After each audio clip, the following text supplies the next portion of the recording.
We often find that the harder we try to get rid of emotions and thoughts, the stronger they become. Welcome to the Masculine Psychology Podcast, where we answer key questions in dating, relationships, success, and fulfillment, and explore the psychology of masculinity. Now, here's your host, world-renowned therapist and life coach, David Tian. Welcome to the Masculine Psychology Podcast. I'm David Tian, your host. In this episode, I'm excited to do something I've never done before in this podcast, which is to focus on an analysis of one book. I used to do a book analysis every month for my legendary coaching group, and those turned out to be super popular. So I thought I'd try it here in this podcast.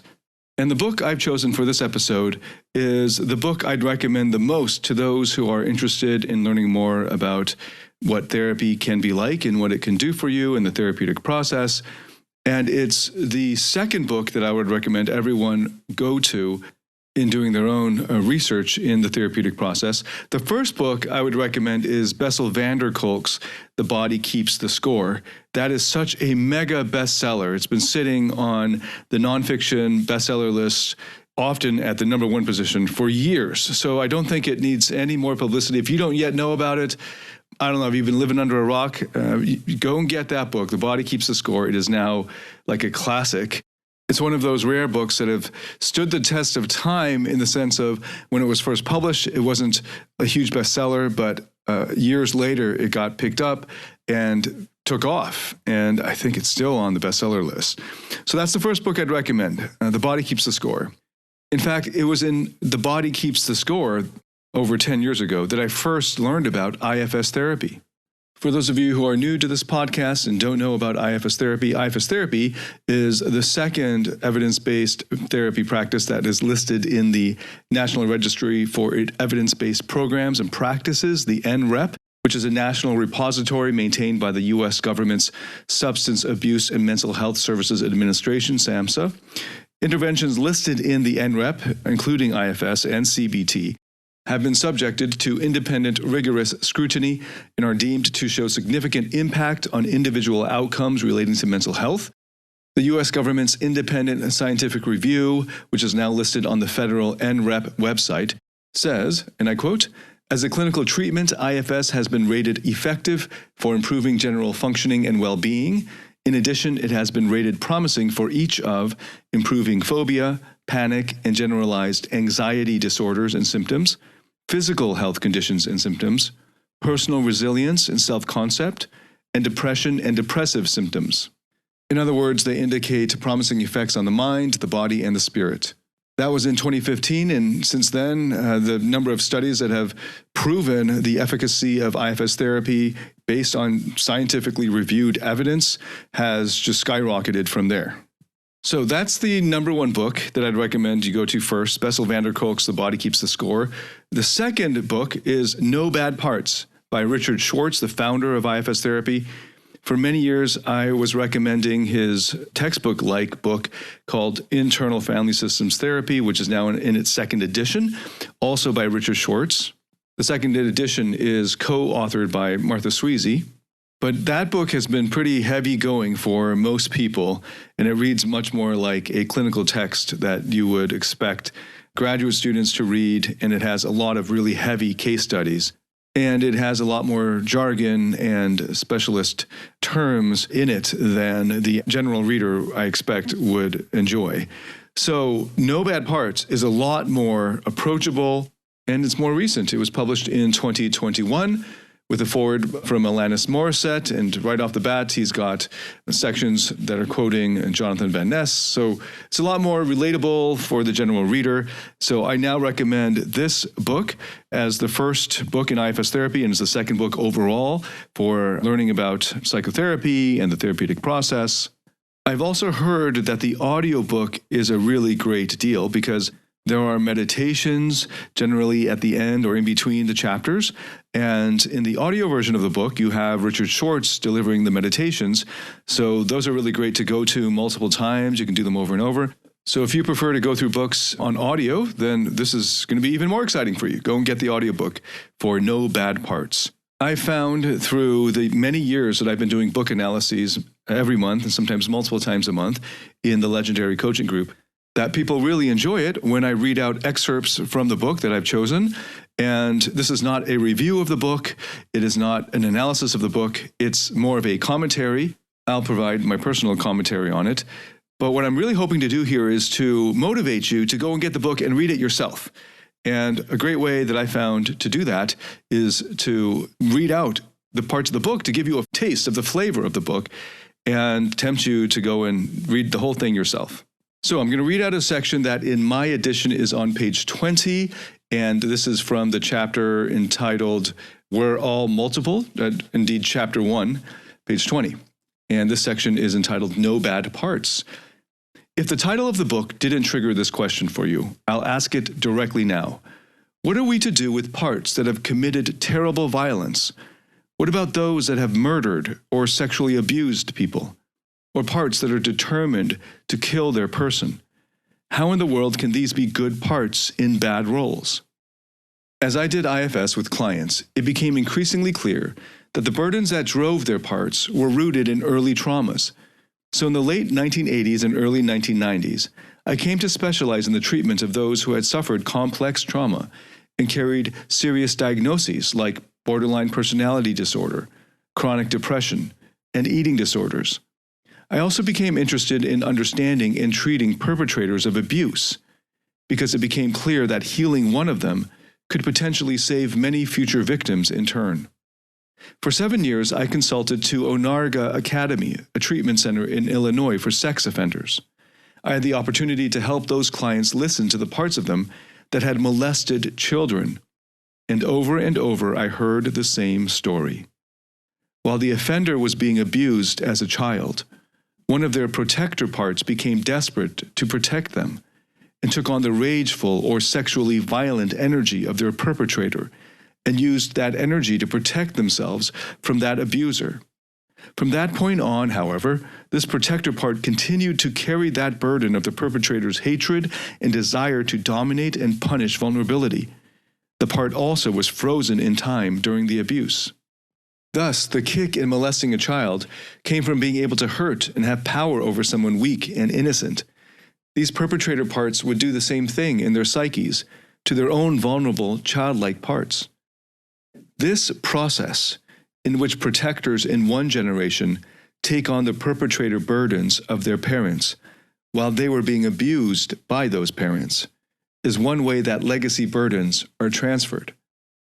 As we healed their parts stuck in early abuse, their perpetrator parts unloaded their parents' violent or sexual energies and, like other parts, quickly transformed and took on valuable roles.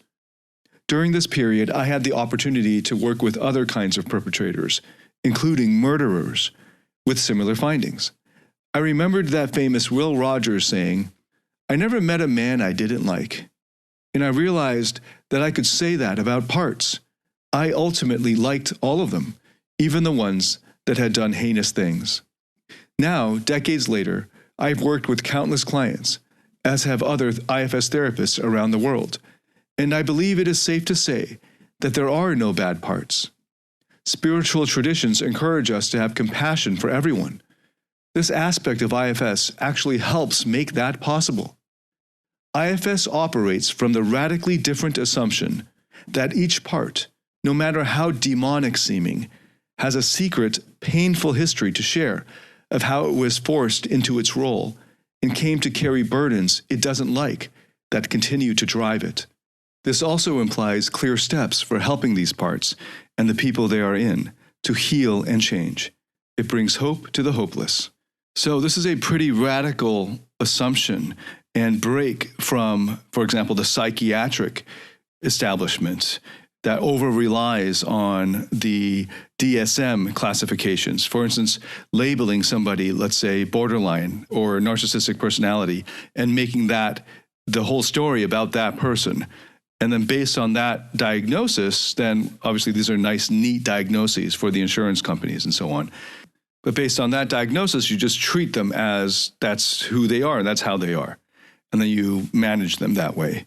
Now, Richard Schwartz, there in that excerpt I read, referenced spiritual traditions and the importance of compassion in those spiritual traditions, but it's also from those more religious, institutionalized traditions where there is an emphasis on evil and judging an individual as either good or evil. And if they're evil, then that's that. And they go on to eternal damnation because, well, they deserve it because they're evil. What Richard Schwartz is saying here, and baked into the model of IFS therapy, is the assumption that if you get to know that person well enough and get to know the parts of them that seem evil to you and might have, and could very well have, done evil acts that have resulted in great suffering, that if you get to know those parts of them well enough, you'll find that that part is in fact not evil, not even bad. And the main point of this book, that there are no bad parts, connects to the theme of the podcast episode I did earlier on the House of the Dragon, in which I looked at the myth of pure evil, and I read out a page or two from Richard Schwartz's book, No Bad Parts. But I mostly focused in the second half of that episode on the myth of pure evil and taking that from Baumeister's book on evil. So if that review of the House of the Dragon on the myth of pure evil piqued your curiosity and interest, as I know it did for a lot of people who wrote into me, you absolutely must study this book by Richard Schwartz, No Bad Parts. Now I'll read for you a short excerpt from page 11. We often find that the harder we try to get rid of emotions and thoughts, the stronger they become. This is because parts, like people, fight back against being shamed or exiled. And if we do succeed in dominating them with punitive self-discipline, we then become tyrannized by the rigid, controlling inner drill sergeant. We might be disciplined, but we're not much fun. And because the exiled, binging, raging, hypersexual, etc. parts will seize any momentary weakness to break out again and take over, we have to constantly be on guard against any people or situations that might trigger those parts.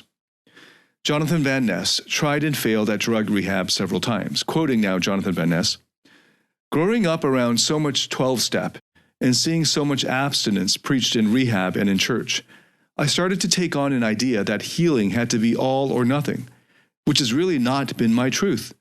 I was trying to untangle sexual abuse, drug abuse, and PTSD, and it was something that, for me, wasn't conducive to a never-ever smoking weed again approach. I don't believe that once an addict, always an addict. I don't believe that addiction is a disease that warrants a life sentence. If you ever mess up or can't string a couple of months together without a slip-up, you're not ruined." So it's not an all or nothing thing. This is really important. I mean, this is part of what I was getting at in that review, the analysis of the House of the Dragon on the myth of pure evil. I'll quote another section here from also, so Richard Schwartz is quoting Van Ness here on page 9, which is also earlier in the book. "When people asked me if I was ready for my life to change, I don't think I really understood what that meant. It wasn't just that strangers would know who I was. It was this other thing that started to happen to me. When I looked in their eyes, sometimes there was a little voice in my head wondering, would you still be so excited to meet me if you really knew who I was? If you knew all the things I've done? If you could see all my parts?" And I've been exploring this concept of the exiled parts in ourselves, or the parts of ourselves that we're ashamed of, and that are our shadow, our unconscious shadow parts. I've explored this in many episodes, including the analysis on Black Panther 2. So if you find yourself having a moralistic or judgmental reaction that's very strong, you might want to consider how much you might be repressing out of fear of your own parts that you are ashamed of or are afraid of. The quote-unquote dark parts of yourself, so to speak, the bad parts of yourself, maybe the sinful or naughty parts, the sexual or angry parts, those parts of yourself that you don't like and would like to cut out or exile. And that energy that you're projecting onto those other people, psychology would say that that is a reflection of the amount of energy you're using to repress those shadow parts in yourself. The more work you do on yourself to understand your own shadow and shadow parts, and those parts of yourself that you were previously ashamed of and wanted to go away, or that you were afraid of or thought were bad, the more of that you can understand them and be there for them, the easier it will be for you to see that there are no bad parts, that there are no evil parts in people. But then how do we explain evil and evil behavior? Well, first you have to understand the concept of blending. So now I'll quote from the book. In IFS, we use the term blended to describe the phenomenon in which a part merges its perspective, emotion, beliefs, and impulses with yourself. And this is from page 29. When that happens, the qualities of yourself are obscured and seem to be replaced by those of the part. You might feel overwhelmed with fear, anger, or apathy. You might dissociate or become confused or have cravings. In other words, at least temporarily, you become the part that has blended with you. You are the fearful young girl or the pouting little boy that you once were. Why do parts blend? Protective parts blend because they believe they have to manage situations in your life. They don't trust your self to do it, capital S self. For example, if your father hit you as a child and you weren't able to stop him, your parts lost trust in your self's ability to protect the system and instead came to believe that they have to do it. To make the parallel to external families, they became parentified inner children. That is, they carry the responsibility for protecting you, despite the fact that, like external parentified children, they're not equipped to do so. Now I'm going to skip a couple paragraphs. The point here is that these symptoms and patterns are the activities of young, stressed-out parts that are often frozen in time during earlier traumas and believe that you are still quite young and powerless. They often believe that they must blend the way they do or something dreadful will happen, often that you will die. Given where they are stuck in the past, it makes sense that they would believe this. Again, skipping a few paragraphs. It's important to remember that regardless of how blended we are, the self, capital S self, is still in there. It never goes away. In ancient times, when there was a solar eclipse and it suddenly got dark because the moon blocked the sun, people would panic, believing the sun had disappeared. Like the sun, the self can be temporarily obscured, but it never disappears. When the moon passes by or clouds dissipate, the sun shines as brightly as ever. Similarly, when parts unblend, the self's nourishing energy is readily available again, and the parts are comforted to sense the presence of such a strong, loving inner leader. Blended parts give us the projections, transferences, and other twisted views that are the bread and butter of psychotherapy. The self's view is unfiltered by those distortions. When we're in self, we see the pain that drives our enemies, rather than only seeing their protective parts. Your protectors only see the protectors of others. The clarity of self gives you a kind of X-ray vision, so you see behind the other person's protectors to their vulnerability, and in turn your heart opens to them. Self also senses the self in everyone. So again, these are capital S self, and later on he defines what that is. If you're new to IFS therapy, this is a term of art. It's not just meaning self as a normal, like, hey, you're yourself, but this is a specialized use of the term self. Self also senses the self in everyone, and consequently has a deep sense of connectedness, as well as a strong desire to connect to the self of others. The sense of connectedness has a spiritual element to it that we'll explore later in this book. We feel connected to spirit, the Tao, God, Brahman, to the big self. We feel that because we are connected to it. When we blend with burdened parts, we lose all sense of this connectedness and feel separate from one another and from spirit, alone and lonely. Skipping a bit here. Thus, finding blended parts and helping them trust that it's safe to unblend is a crucial part of IFS. Okay, now going forward to page 38, and then there's a section in a box, and that section in the box is called 5 Things to Know About Parts, and I'll just read out a couple paragraphs from there. On my edition, page 38, number 2 out of the 5 things. There aren't any bad parts. As you get to know them, you'll learn their full range of personalities. Most are young, even the ones that dominate your life and can be quite intellectual. After parts unburden, they will manifest their true nature in valuable qualities like delight, joy, sensitivity, empathy, wonderment, sexuality, and in resources like the ability to focus, clear discernment, problem solving, passion for serving others or the world. And this allows you to have new access to and enrich your life. Point 4 of the 5, they can cause a lot of damage to your body and your life. Because they're frozen in dreadful scenes in the past and carry burdens from those times, they will do whatever they need to do to get your attention when you won't listen, punish you or others, convince others to take care of them, sabotage your plans, or eliminate people in your life they see as a threat. To do these things and more, They can exacerbate or give you physical symptoms or diseases, nightmares and strange dreams, emotional outbursts, and chronic emotional states. Indeed, most of the syndromes that make up the Diagnostic and Statistical Manual, the DSM, that is the standard textbook for psychiatry, are simply descriptions of the different clusters of protectors that dominate people after they've been traumatized. When you think of those diagnoses that way, you feel a lot less defective and a lot more empowered to help those protectors out of those roles.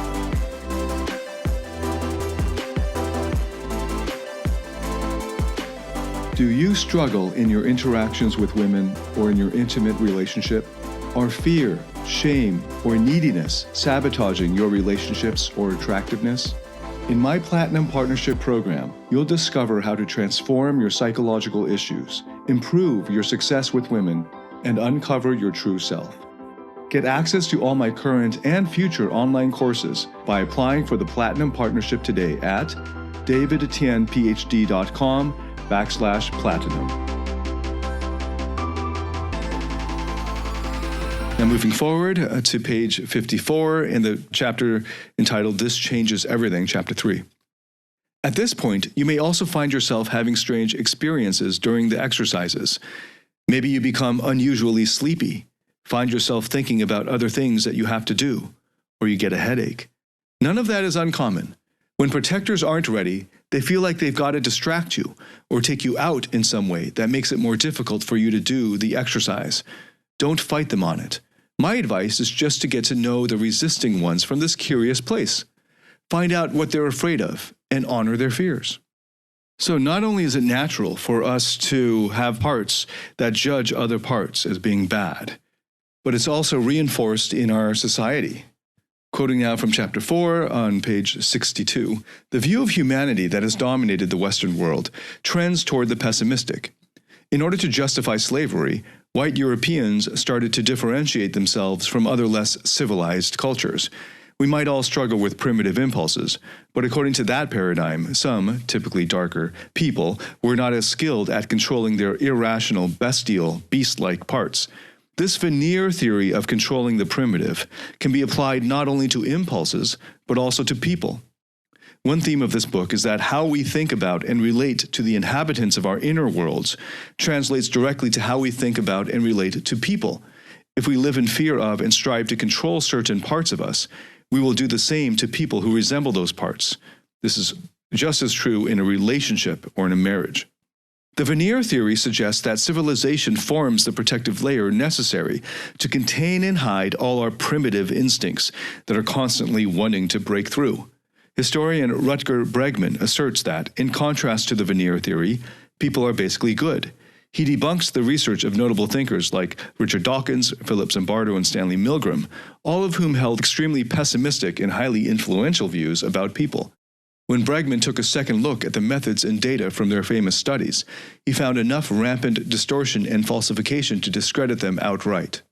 As an aside, he's referring to Rutger Bregman's book, Humankind, A Hopeful History, which is a great book. It's a pretty big book, and I recommend it to everyone. Unfortunately, Bregman writes too much to the general audience, and it comes off as a little bit too bombastic, a little bit too hyperbolic, but it's great on summarizing the research. Back to Schwartz here. Bregman's argument is that we have organized all our institutions based on this selfish view of people, and that if we realized that wasn't true, everything would change. Once we shift paradigms to the knowledge that, at their essence, everyone is decent and kind, we can reorganize our economic systems, schools, and prisons.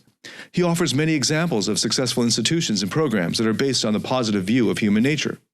Skipping down the page, clearly our veneer-based approach of control and contain isn't working. What if it was true that there are no bad parts, only burdened ones frozen in the past that needed to be unburdened rather than punished? What if, at their essence, everyone was a capital S self that could be accessed quickly? How would the world be different? Now in Chapter 5 on page 78, he's got this section on spiritual bypassing, which I think for those of you who have been in the meditation circles and more of the spirituality, self-help, even some types of life coaching, that type of world, it's really important to have a balanced view of what's happening there. And IFS Therapy presents a very good counterweight to that. So I'll quote from page 78. I referred to spiritual bypassing in chapter 1. Many people come to meditation to escape their feelings, and I find the use of spiritual practices to transcend one's exiles to be rampant in the communities I treat. Your firefighters will get you addicted to the practice in part. Oh, by the way, if you don't know, firefighters is a particular type of extreme protector part. Your firefighter parts will get you addicted to the practice in part because it's a great solution for them. You feel good as long as you do it. And unlike other addictions on the menu, no one's upset with you for doing it, including your own managers, your own manager parts. In fact, people admire or envy your discipline and see you as holy. Unlike manager parts, firefighter parts love going into the higher realms and losing control. The further from your pain, the better. In those higher realms, you can access a lot of pure self, which feels great, even though it doesn't heal anything and can make exiles feel even more abandoned. So now we move to chapter 6, in my edition, page 90. If you were raised in a perfectly harmonious family, in a perfectly harmonious culture, you wouldn't have parts in these roles. In fact, you would hardly notice your parts because they would be working together, caring about each other, and feeling connected to yourself. In other words, your inner system would be in harmony. Some people do have many parts that were never burdened, parts that are still in their naturally valuable states. We therapists don't tend to work with people like this because they don't especially benefit from therapy. Instead, we usually work with the burdened parts of people that are attached to the problems they bring to us. Recall the 4 goals of IFS: to liberate parts from their roles and return them to their natural states, to restore trust in the capital S self, to reharmonize the inner system, and to become self-led. So I read that section out because I often get asked the question, what does it look like when the IFS work is quote-unquote done, right, so to speak? I think it's because partly it's the protector parts of them that need to fix themselves, and often it's out of the motivation of if when I'm finally done this therapy stuff, then I can start getting laid like a player and all that, which is unique to my audience simply because that's how they originally found me, from their looking for dating and getting women type of thing. That was my old audience. And then now I'm presenting the therapeutic process. So they're using the therapeutic process to get laid. And well, we'll take any way to, whatever the in is to get you into the therapy sessions. But hopefully along the way, you'll get to know those parts and why they need so desperately to get women to like them. And it's not just for sexual gratification, because there are far easier ways to get sexual gratification than spending the hours, weeks, months, years learning how to be better with women and get women. And the degree to which you have qualms or resistance to getting the sexual gratification on its own, separate from earning it, then you already know that you're trying to actually get parts of you that are trying to actually get more than just mere sexual gratification from being with women. You're also looking for a sense of significance for yourself, a sense of self-worth, but also, for many people, connection and security and love and so on. And if you follow the therapeutic process fully, you will be able to get to know those parts of you that are so desperately needing that from another person. So if you want to know what it looks like when you're further along the process, maybe not quite finished because there isn't such a concept, but further along, well, that's a pretty good illustration or description of it on page 90 there that I just read out. By the way, I also read out that section where Richard Schwartz is referring to some parts of you that might protect you from going to more vulnerable places, which is necessary for growth. They might protect you by making you fall asleep or by making you lose interest and so on. And it's really important that you notice when that's happening, and you don't have to fight it or power through it.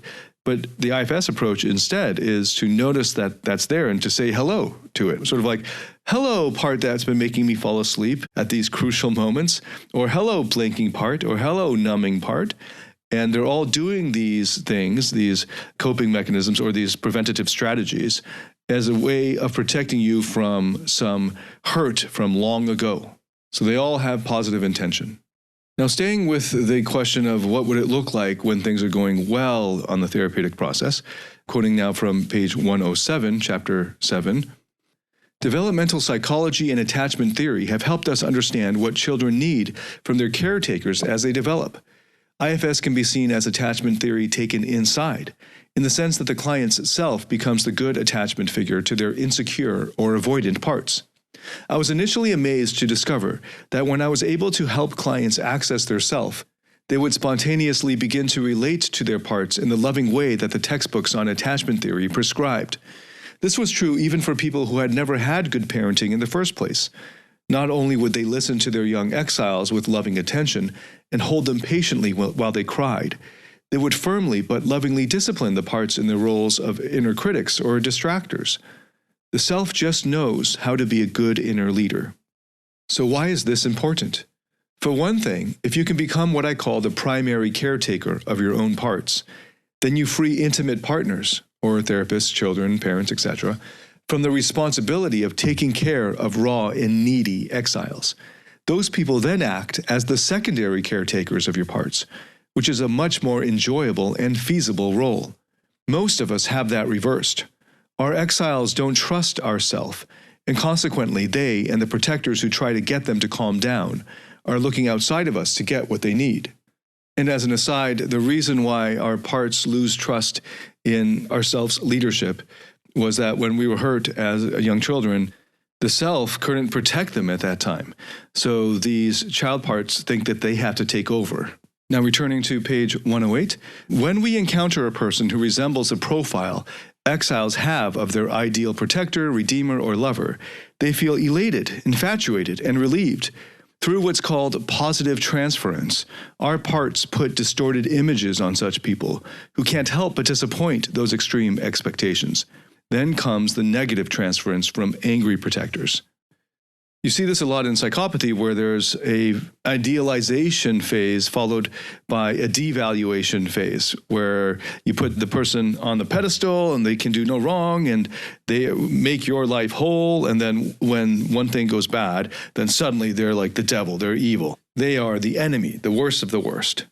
Now, reading from page 125, chapter 7. Leading from self amid conflict becomes a goal unto itself.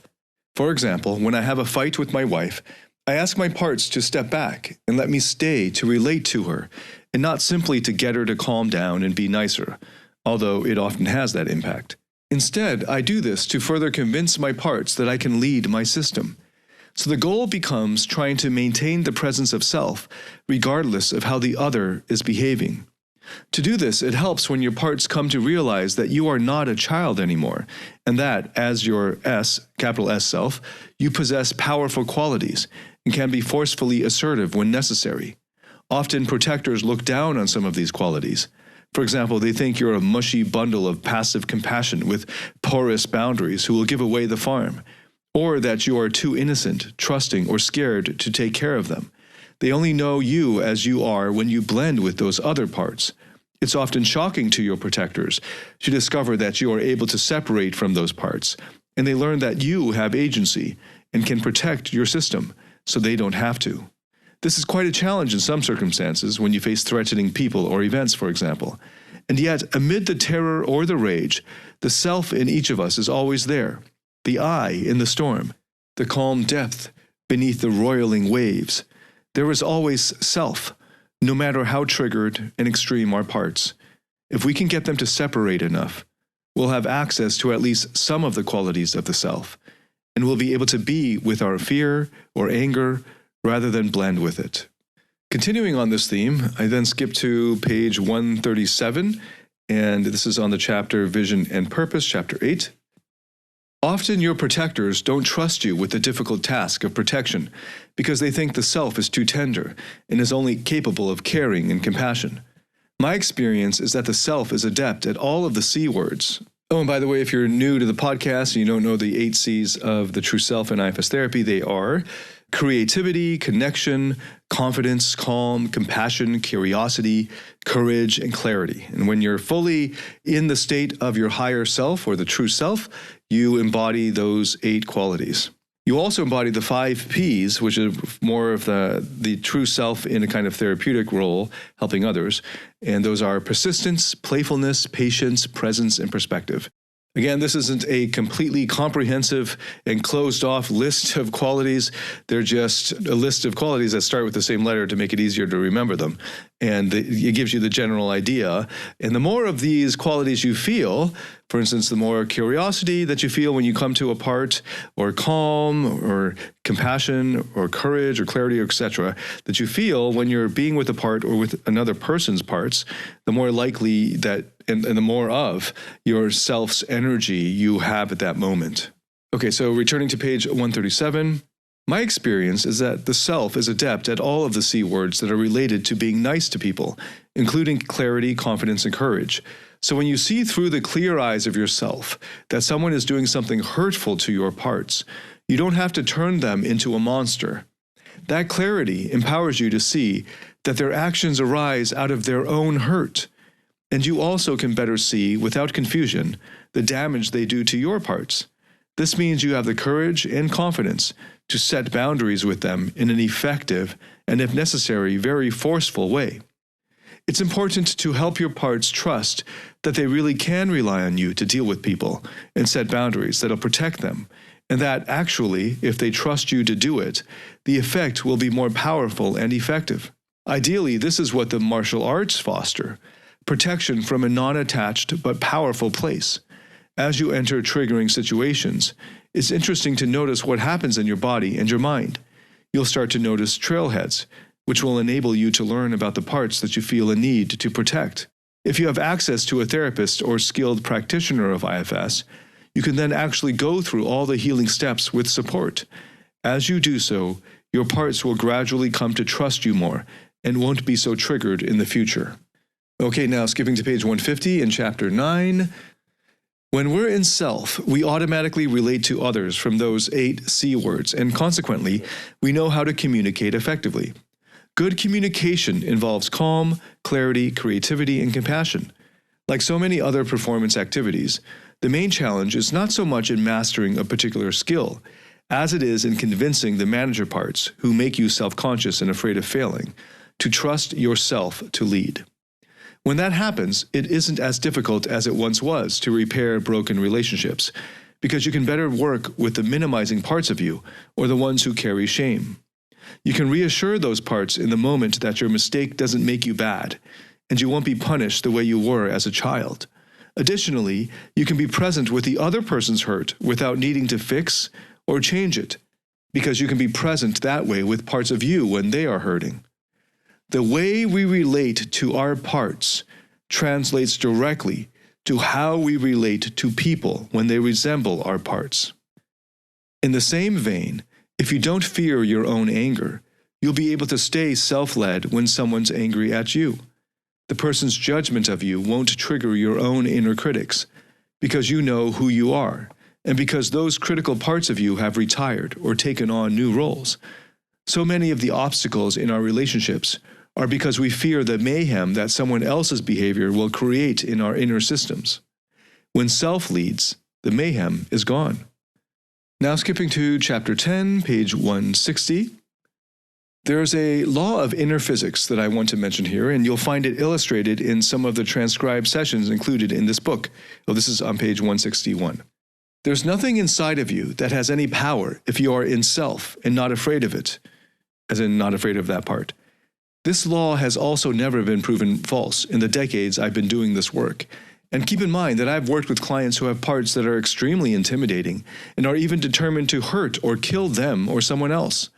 And then we do our work together, and parts that clients have been afraid of most of their lives, parts that feel like actual monsters or demons, suddenly can't do anything to them. The part's usual attempts to control or intimidate now seem feeble, because the client sees what that part is all about, and they see how that part has been stuck in a role. Having said that, it's also important to know that if a person is afraid, these inner parts often carry nasty burdens and can have a lot of power to make people hurt themselves and others.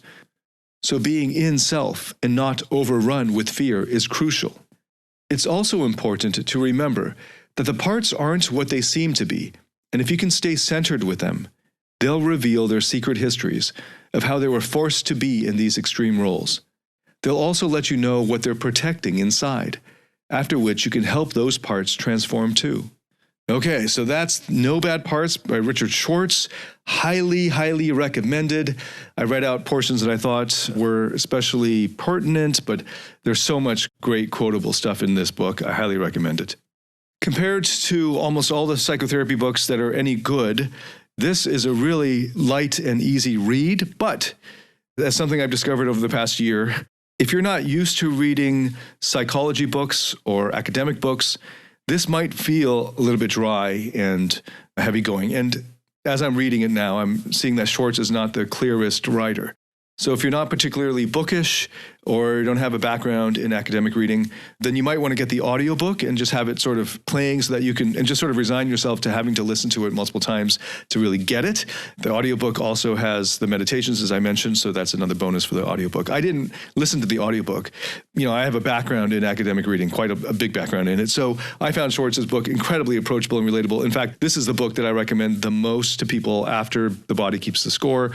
I'm only recommending The Body Keeps the Score first because it's a bigger overview and it's actually really well written. And it's one that is already a mega bestseller. So it just seems like it would be basic first reading. And No Bad Parts would be the next book after that I would recommend that you dig into and study. So there you go. No Bad Parts, Healing Trauma and Restoring Wholeness with the Internal Family Systems Model is the title. Written by Richard C. Schwartz, PhD, and forward by Alanis Morissette.